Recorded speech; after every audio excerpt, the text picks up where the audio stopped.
మహిమగలదండి మహోన్నతుడ ఘనమైన దేవ మీ పాదాల పవనాలు చెల్లించుకుంటున్నాము.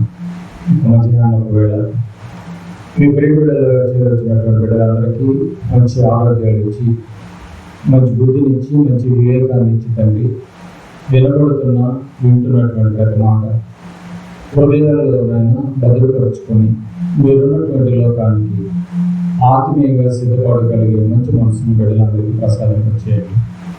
ఎవరైతే ఆసక్తితో మీ మాటలను వింటున్నటువంటి ప్రతి బిడ్డలకు కూడానైనా మీ నామ ఘనతలు చాటి చెప్పేవారుగా ఉండేలాగా ప్రయత్నం మాట్లాడుతున్న నాకు సమయోచితమైన జ్ఞానాన్ని ప్రసాదించేయమని మా ప్రభువును ప్రియరక్షకుడైన యేసుక్రీస్తు నామం గడ్డ ప్రార్థన సమర్పించి అడిగి వేడుకుంటున్నాం తండ్రి. ఆమేన్. చేరువచ్చినటువంటి దేవుని బిడ్డలందరికీ క్రీస్తు పేర వందనములు తెలియజేసుకుంటున్నాం.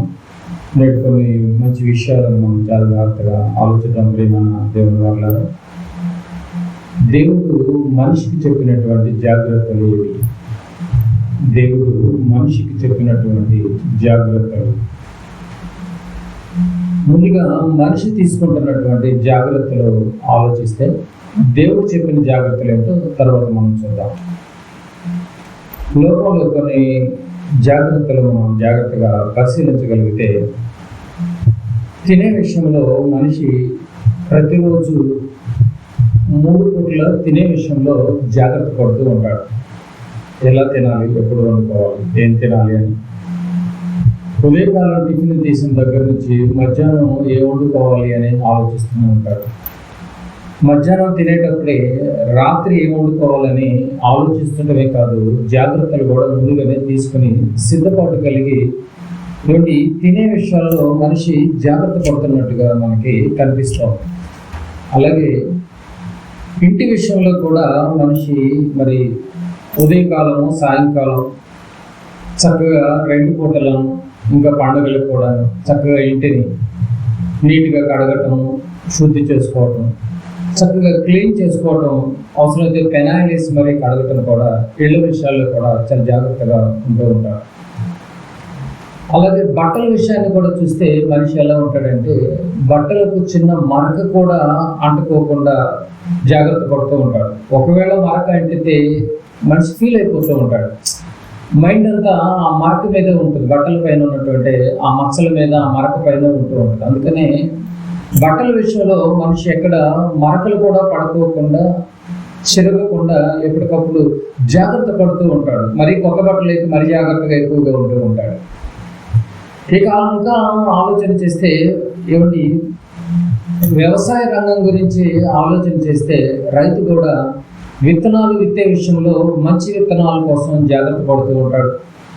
అలాగే ఎరువులు తీసుకొచ్చే విషయంలో కూడా మంచి ఎరువులు వేసి చక్కగా మంచి ఫలవత్తమైనటువంటి పంటను పండించాలని ఎరువుల విషయంలో జాగ్రత్త పడుతూ ఉంటాడు.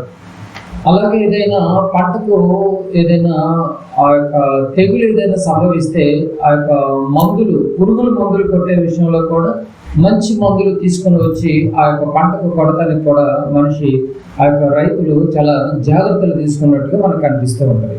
అలాగే చిన్న చిన్న వ్యాపారస్తులను చూసినా కూడా మనము వ్యాపార విషయంలో కూడా ఉదయం నుంచి సాయంకాలం వరకు కూడా షాపును కనిపెట్టుకునే ఉంటూ ఉంటారు. ఎక్కడికి వెళ్ళిపోకుండా సాయంకాలం వరకు కూడా మరి డబ్బు విషయంలో చాలా జాగ్రత్తగా ఉంటారు. రూపాయి కూడా వెళ్ళకుండా ఆ యొక్క క్యాలిక్యులేషన్ విషయంలో ప్రతిదీ నోట్ చేసుకుంటూ ఆ వ్యాపారం చేసుకునేటటువంటి వాళ్ళు కూడా చాలా జాగ్రత్తలు తీసుకున్నట్టుగా మనకి కనిపిస్తూ ఉంటుంది లోకంలో.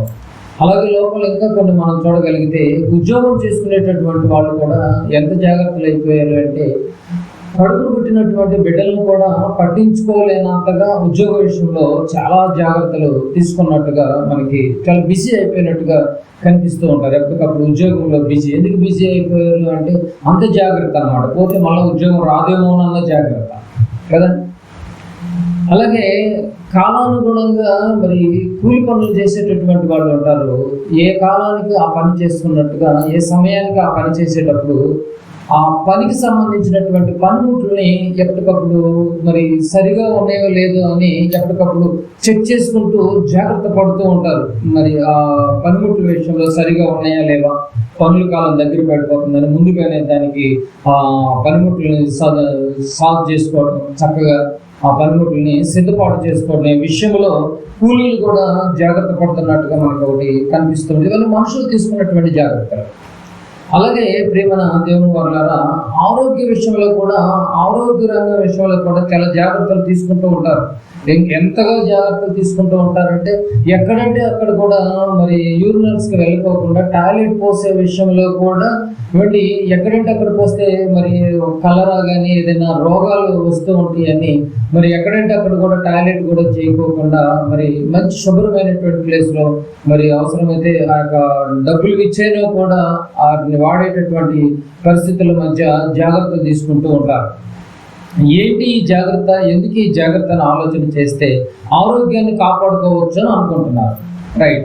బాగా గమనించగలిగితే ప్రియమైన దేవుని వారలారా, మనిషి ఎన్నో విషయాల్లో జాగ్రత్తలు తీసుకుంటున్నాడు. ఏమండి, తినే విషయంలో జాగ్రత్త తీసుకుంటున్నాడు. 2 మరి ఇంటి విషయంలో జాగ్రత్త తీసుకుంటున్నాడు.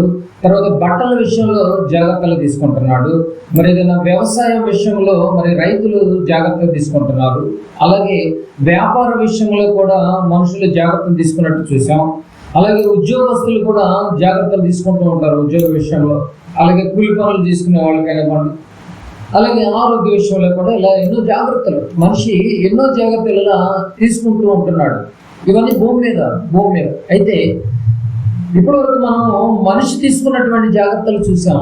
మరి దేవుడు మరి కొన్ని జాగ్రత్తలు బైబిల్లో ముందుగానే రాయించాడండి.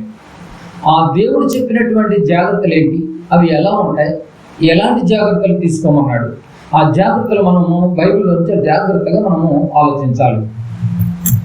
ద్వితీయోపదేశ కాండము, మరి మోషే గారు రాసినటువంటి కాండము, ద్వితీయోపదేశ కాండము 28వ అధ్యాయము, ద్వితీయోపదేశ కాండము 28వ అధ్యాయము 58వ వచనాన్ని ఒకసారి చదువుకున్నాం. 28:58. నీవు జాగ్రత్త పడి ఈ గ్రంథంలో వ్రాయబడిన ఈ ధర్మశాస్త్ర వాక్యములన్నిటినీ అనుసరించి గైకొనొచ్చు అన్నది చూడండి. బాగా గమనించాలి. నీవు జాగ్రత్త పడి ఈ గ్రంథంలో వ్రాయబడిన ఈ ధర్మశాస్త్ర వాక్యములన్నిటినీ అనుసరించి గైకొనొచ్చు. నీ దేవుడైన యెహోవాకు ఆ మహిమ గల భీకరమైన నామమునకు భయపడిన ఎడల. ఎంత బాగుందో చూడండి. నువ్వు జాగ్రత్త పడాలి. ఈ గ్రంథంలో రాయబడినటువంటి ఈ ధర్మశాస్త్ర వాక్యములన్నిటినీ నువ్వు అనుసరించడమే కాదు, గైకొనొచ్చు. నీ దేవుడైన యెహోవాకు భయపడిన ఎడల అన్నాడు. నిజంగా మనిషి దేవునికి భయపడడం అంటున్నాడు. నువ్వు భయపడే విషయంలో నువ్వు జాగ్రత్త తీసుకోవాలి. ఈ గ్రంథంలో వ్రాయబడినటువంటి వాక్యాలను నేను అనుసరిస్తున్నానా, కేవలం విని వెళ్ళిపోతున్నా అన్న విషయంలో నువ్వు చాలా జాగ్రత్త తీసుకోవాలి. కానీ ఎలా అయిపోయిందంటే ఈరోజు చర్చి నుంచి ఇంటికి వెళ్ళి బైబిల్ను మూలన పెట్టేయటమే మనకు తెలుసు. అంతే అయిపోయింది. మళ్ళీ వచ్చే ఆదివారమే మనం బైబిల్ని బయటకు తీస్తాం. కానీ దేవుడు అంటున్నాడు, నేను ఇలా పెడితే నువ్వు తీసుకున్న జాగ్రత్త ఏంటి? ఏది ఆ జాగ్రత్త ఏది? ముందుగా మనం జాగ్రత్త పడి దేవుని మాటలను గైకొనాలంట. భూమి మీద మనిషి ఎన్నో జాగ్రత్తలు తీసుకున్నటువంటి మనిషి ఏదో ఒక సందర్భంలో దేవుని దగ్గరికి వస్తే దేవుడు చెప్పిన జాగ్రత్తలు ఎలా ఉన్నాయంటే, ముందుగా మనం జాగ్రత్త పడాలి. ఏ విషయంలో అంటే దేవుని మాటలను గైకొనటం విషయంలో. గైకొనటం అంటే విని వదిలిపెట్టడం కాదు, అనుసరిస్తేనే గైకొనినట్లు. కాబట్టి జాగ్రత్త పడి చదువుకోవాలి. బైబిల్ ఎలా చదవాలంటే జాగ్రత్త పడి చదువుకోవాలని బైబిల్ ఎంత చక్కగా చెప్తున్నాను చూడండి. దేవుడు నిజంగా ఎంత మంచి దేవుడు అండి. మనము కేవలం వినువారు మాత్రమై ఉంటున్నామేమో, కేవలం విని వెళ్ళిపోతున్నామేమో. ఆ విన్న మాటలను బట్టి నువ్వు జాగ్రత్తగా బ్రతికిన రోజే దేవుడికి భయపడినట్లని బైబిల్ తెలియజేస్తుంది. ప్రియమైన దేవుని వల్లారా, మరో మంచి మాట చూద్దాం. యెహోషువ గ్రంథము 1వ అధ్యాయం. బైబిల్లో దేవుడు చెప్పినటువంటి జాగ్రత్తలు ఎలా ఉన్నాయంటే, ముందు నువ్వు వినాలి, వెంటనే కాదు దాన్ని గైకొనాలి, ఆచరించాలి, అనుసరించాలి. అప్పుడు నువ్వు దేవుడికి భయపడినట్లని బైబిల్ తెలియజేస్తావు. అలాగే యెహోషువ గ్రంథము 1వ అధ్యాయము 8వ వచనంలో కూడా ఒక చక్కటి మాట రాయబడింది చూడండి భక్తుల ద్వారా. 1వ అధ్యాయము 8వ వచనాన్ని చదువుకుందాం. ఈ ధర్మశాస్త్ర గ్రంథమును నీవు బోధింపక తప్పిపోకూడదు. వెంటనే కాదు, అనుసరించడమే కాదు, ఆ అనుసరించిన విన్నటువంటి మాటలను నువ్వు బోధించే విషయంలో కూడా నువ్వు తప్పిపోకూడదు. దానిలో వ్రాయబడిన అన్నిటి ప్రకారం అన్నది చూడండి. దానిలో అంటే గ్రంథములో వ్రాయబడిన అన్నిటి ప్రకారము చేయుటకు నీవు జాగ్రత్త పడినట్లు చూడండి ఎన్ని మాటలు ఉన్నాయి. ఏమిటి? ఈ ధర్మశాస్త్ర గ్రంథమును బోధించి తప్పిపోకూడదు, దానిలో రాయబడిన వాటి అన్నిటి ప్రకారము చేయుటకు నువ్వు జాగ్రత్త పడాలి. వినటానికి నువ్వు పరిమితమైతే కుదరదు. ఆ విన్న వాక్య ప్రకారంగా నువ్వు పాటించాలి, చెయ్యాలి, అనుసరించాలి అని నువ్వు ఏ రోజైతే నువ్వు దానిలోకి నువ్వు కొనసాగిస్తావో అప్పుడు నువ్వు జాగ్రత్త పడినట్లు చేయుటకు నీవు జాగ్రత్త పడినట్లు దివారాత్రము దాన్ని ధ్యానించిన ఎడల. ఆదివారం ఒక్కరోజు కాదంట, దివారాత్రము ఆ వారమంతా నువ్వు విన్నదాన్ని బట్టి, చదివిన దాన్ని బట్టి, ప్రకటించిన దాన్ని బట్టి నీవు దివారాత్రులు దాన్ని ధ్యానించిన ఎడల నీ మార్గమును వర్ధిల్ల చేసుకొని చక్కగా ప్రవర్తించదవు. చూసారు? అలా వారం మొత్తం నువ్వు ధ్యానించటం వలన, పాటించటం వలన, అనుసరించటం వలన, దేవుడికి భయపడటం వలన, ధర్మశాస్త్రాన్ని బట్టి నడవటం వలన నీ మార్గమును నీవు చక్కగా వర్ధిల్ల చేసుకుంటావు. చూసారండి, మన మార్గాన్ని వర్ధిల్ల చేస్తాడట. ఏ మార్గాన్ని చక్కగా చేస్తాడు అని ఆలోచన చేస్తే, లోకంలో మనము ఉద్యోగానికి వెళ్ళేటప్పుడు, వచ్చేటప్పుడు ట్రాఫిక్ లో లేకుండా లైన్ క్లియర్ చేస్తాడైనా, అది కాదు మార్గాన్ని వర్ధిల్ల చేయటం అంటే. అది కాదు దేవుని దగ్గరికి వెళ్ళే మార్గాన్ని క్లియర్ చేస్తాడు. ఎన్ని అడ్డంకులు వచ్చినా, ఎన్ని అవాంఛికాలు ఎదురైనా కూడా, ఎన్ని ఇబ్బందులు ఎదురైనా కూడా, ఆత్మీయ జీవితంలో ఎన్ని ఒడిదొడుకులు వచ్చినా కూడా వాటన్నిటిని ఎదుర్కొనేటటువంటి శక్తిని ఇచ్చి ఆ మార్గాన్ని, దేవుని దగ్గరికి వెళ్ళే మార్గాన్ని క్లియర్ చేస్తాడు అన్నట్టుగా ఒకటి మనకి బైబిల్ చక్కగా తెలియజేస్తోంది.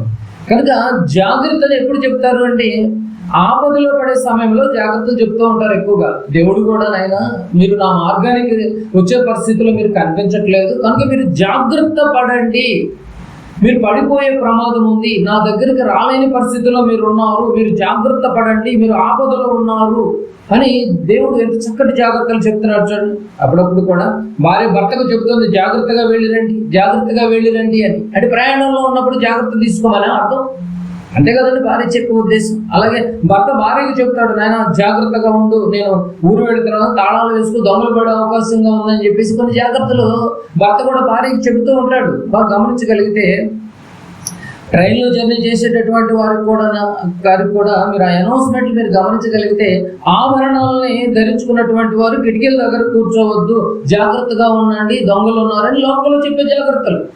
ఈ జాగ్రత్తలన్నీ గమనించినటువంటి నీవు, ఈ జాగ్రత్తలన్నీ గమనించి నీ యొక్క వస్తువులను కోల్పోకుండా, నష్టపోకుండా జాగ్రత్త పడ్డటువంటి నీవు మరి దేవుని దగ్గరికి వచ్చి దేవుడు చెప్పినటువంటి జాగ్రత్తలను పాటించకపోతే ప్రమాదంలో పడే అవకాశాలు ఉన్నవి అని దేవుడు చక్కగా చెప్తున్నాడు చూడండి.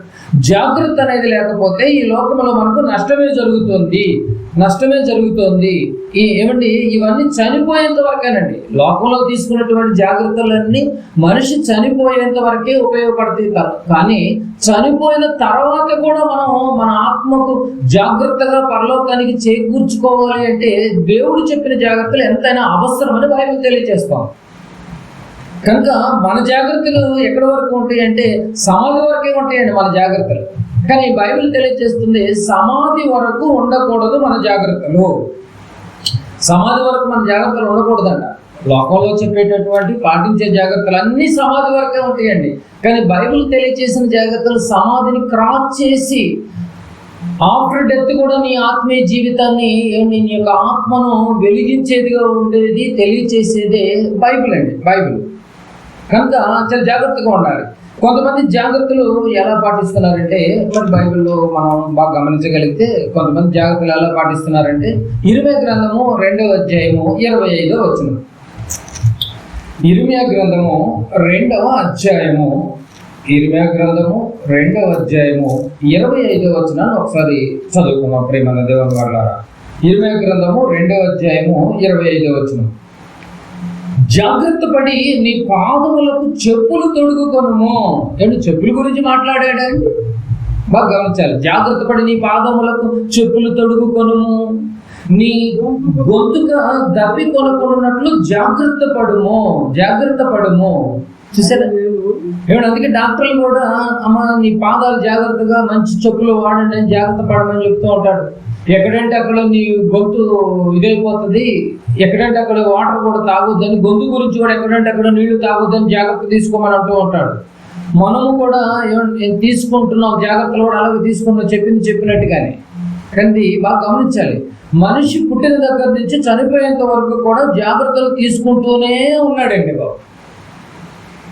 అరికాలకు వేసుకునేటటువంటి చెప్పుల దగ్గర నుంచి తలకు పెట్టేటటువంటి షాంపూల వరకు కూడా ఏది వాడితే జాగ్రత్త అన్నది కూడా ఆలోచించి మరీ జాగ్రత్తలు తీసుకుంటూ ఉంటారు. కానీ మన ఆలోచనలన్నీ కూడా ఆలోచన చేస్తే బాగా మన ఆలోచనలన్నీ కూడా సమాధి వరకే ఉంటున్నాయి తప్ప చనిపోయిన తర్వాత మన ఆత్మను పరలోకానికి చేర్చేదిగా మన జాగ్రత్త ఉండాలని దేవుడు తన పిల్లలకు తెలియచేసినటువంటి జాగ్రత్తలు మనకు తెలియకపోతే చాలా నష్టపోతామని దేవుడు ముందుగానే ఈ యొక్క లోకములలో కలిగించినటువంటి దేవుడు లోకాన్ని అనుభవిస్తున్నటువంటి బిడ్డలకు ముందుగానే గ్రంథంలో తెలియచేయడం జరిగింది ప్రేమైన దేవుడు వర్లారా. కనుక చాలా జాగ్రత్తగా మనం ఆలోచన చేయాలి. మరి దేవుడు ఏం జాగ్రత్త చెప్పాడని కూడా మనం ఆలోచించగలిగితే, దేవుడు కూడా ఇశ్రాయేలు విషయంలో చాలా జాగ్రత్తలు తీసుకున్నాడు. 430 సంవత్సరాల బానిసత్వం అనుభవిస్తుంటే అరణ్యంలో నుంచి నడిపిస్తూ ఐగుప్తు నుంచి కనాను ప్రయాణంలో 40 సంవత్సరాలు వాళ్ళకి చెప్పులు కూడా తెగకుండా జాగ్రత్త పడ్డాడండి దేవుడు. నిజంగా చూడండి, వారి చెప్పులు తెగలేదంట, వారి బట్టలు పాతగిలిపోలేదంట. 40 సంవత్సరాలు ఒక జత చెప్పులే, 40 సంవత్సరాలు ఒక జత బట్టలే. నిజంగా ఎంత జాగ్రత్త అండి దేవుడు ఇశ్రాయేలు పట్ల, ఎన్ని జాగ్రత్తలు తీసుకున్నాడు బాబు గమనించండి. సముద్రాన్ని పాయలు చేయించి మరీ చూయించి మరి కళ్ళ ముందే ఎంతో జాగ్రత్తగా అరికాలు పాదాలకి మట్టి అంటకుండా సముద్రాన్ని దాటించాడంటే ఇశ్రాయేలు పట్ల దేవుడు ఎంత జాగ్రత్త తీసుకోకపోతే కానానుకు నడిపించుంటాడు. మీరు బాగా గమనించాలి ఈ విషయాల్ని. బాగా గమనించాలి ప్రేమ దేవుని వల్ల. రైతు కూడా తన పొలానికి వాటర్ ఎక్కువగా అయిపోయినాయి పొలంలో, మరి ఎక్కడ మరి ఆ మొక్కలు దెబ్బతింటాయని, ఆ గింజలు దెబ్బతింటాయని ఆ నీళ్లు బయటకు పెడుతూ ఉంటాడు. చక్కగా పాయలు చేసి నీళ్లు బయటకు పెడుతూ ఉంటాడు. కష్టపడి బయటికి పెడుతూ ఉంటాడు. అది తెలివితేటలు, మనిషి శక్తి. అది నీళ్లు బయటికి లాగేస్తూ ఉంటాడు, ఎండ కడుతూ ఉంటాడు పొలాన్ని.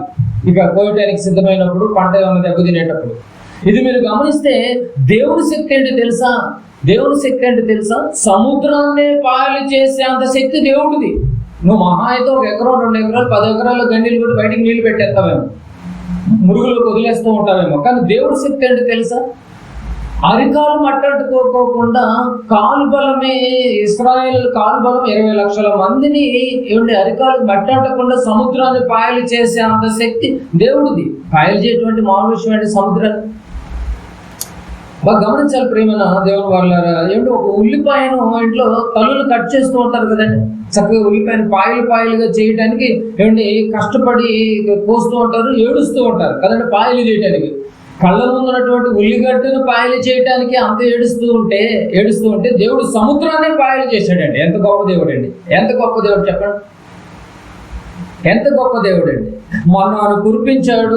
నిజంగా అండి, మన్నాను కురిపించాడు. ఒక జత చెప్పులు, ఒక జత బట్టలు సముద్రాన్ని పాయలు చేశాడు. మరి వాటర్ ఎక్కడ క్యారీ చేయకోకుండా బండ నుంచి వాటర్ రప్పించాడు. ఎన్ని జాగ్రత్తలు తీసుకున్నాడు ఇశ్రాయేలు విషయంలో. కానీ అన్ని తిన్నారు, కానీ శూన్యంగా బ్రతికేశారండి ఇశ్రాయేలు మొత్తం. దేవుడు వారి పట్ల ఇంత జాగ్రత్తలు తీసుకుంటే వారు గుర్తించలేక అజాగ్రత్తగానే అరణ్యములో దేవుడి చేత సంహరింపబడ్డారు. అది మనందరికీ తెలిసిన విషయం. దేవుడు ఎన్నో జాగ్రత్తలు తీసుకున్నా కూడా వాళ్ళ జాగ్రత్తలు గుర్తించలేక, గమనించక ఏమిటి, అన్ని అనుభవిస్తూనే ఉన్నారు, అన్ని ఎంజాయ్ చేస్తూనే ఉంటారు, అన్ని దేవుని దగ్గర నుంచి తీసుకుంటూనే ఉన్నారు, ఆస్వాదిస్తూనే ఉన్నారు, చూస్తూనే ఉన్నారు, అన్ని అద్భుత కార్యాలు, ఆశ్చర్య కార్యాలు చూస్తూనే ఉన్నారు. దేవుడు ఎంతో జాగ్రత్తగా నడిపించిన ఆయన కార్యాలను గుర్తించక అజాగ్రత్తగానే అరణ్యంలోని బతికేసి ఆ దేవుని యొక్క ఉగ్రతకు లోనే సంహరింపబడ్డట్టుగా బైబిల్ తెలియజేస్తాం. దేవుడిని జాగ్రత్తలు చెప్పినా కూడా. అంత మాత్రమే కాదు ప్రియమైన దేవుని వారలారా,